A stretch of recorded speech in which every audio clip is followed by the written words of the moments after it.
Ever wonder why some AI models struggle when reading a really long document? Like they'll nail a short paragraph but get lost when the text stretches into thousands of words. That's the problem our researchers are tackling here, and they've uncovered a clever way to help models scale their attention, just like humans do. Let's break it down. Imagine you're reading a book. Your eyes don't just focus on the words right in front of you. They also keep track of the bigger picture, like the chapter's theme or a character's arc. But if the book got way longer, your brain would naturally adjust right. It'd still pay attention to the details and the overall structure. That's the goal here, making AI models do the same.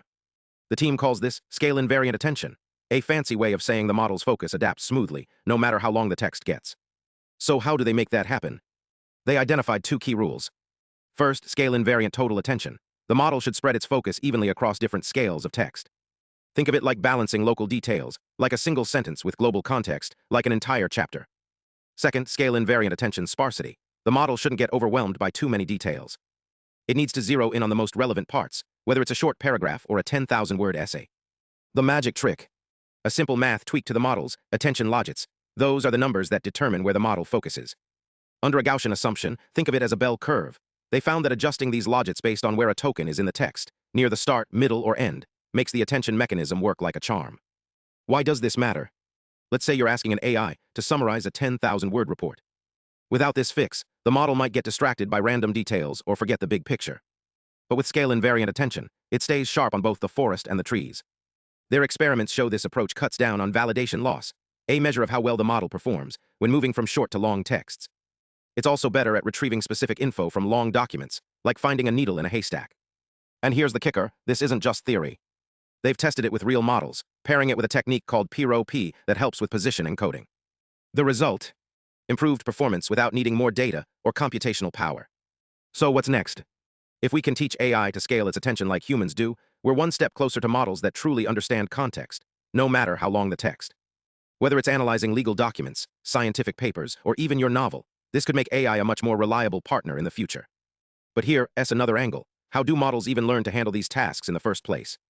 Let's dive into the training process. Think of a neural network like a student learning a new subject. The learning rate is like the student's pace. Too fast and they'll get confused, too slow and they'll never catch up. For the smaller model, scientists fine-tuned this pace, giving some parts of the model a faster learning boost and others a slower, more careful approach. It's like hiring different tutors for different subjects. Math gets a sprinter, while history gets a marathoner. But here's the twist, they didn't just adjust the speed. They also taught the model to handle texts of all lengths. Imagine training a kid to read everything from a comic book to a textbook.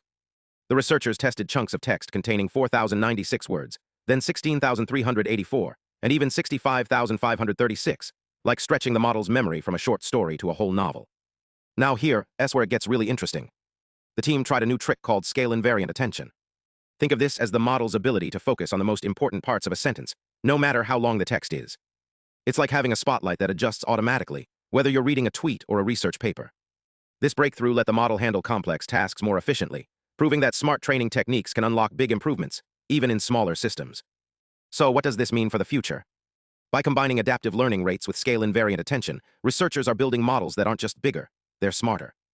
They're learning to prioritize, to generalize, to think like humans. And as these techniques mature, we'll see AI become a true collaborator in fields from medicine to engineering, where context and nuance matter most. Stay curious, and let's keep exploring the mind-bending world of AI.